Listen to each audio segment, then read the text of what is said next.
pang walang utang na loob. Matatandaan, noong 2016 na si dating Pangulong Duterte ang nag-utos para ilipat ang mga labi ni Ferdinand Marcos Sr. sa libingan ng mga bayani, kung saan tutol ang maraming tao, lalong-lalo na ang mga makakaliwang grupo. Aware naman tayo na yung policy ngayon ng gobyerno, hindi papasukin ang ICC, ay posible namang mag-iba. So, it will have to be a very objective briefer.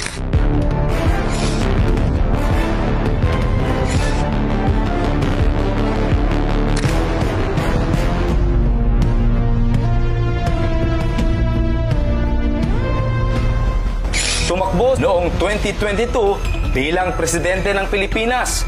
Mga mainstream media ang pilit na sumisira sa kanya.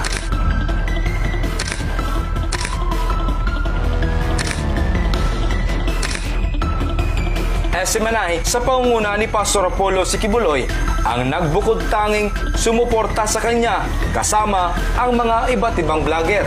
Ang unity na aking dala ay ang pagkakaisa. They will no longer pursue the CIF or CF. And the reason why is because it is seen to be divisive, and as the Vice President, she swore an oath to keep the country peaceful and strong. Ngunit mukhang nakakalimot na ang Junior. Mga makakaliwang grupo na puro batikos sa kanya noon, kasama na niya ngayon. Mga mainstream media na puro patudsada sa kanya noon, kakampi na niya ngayon.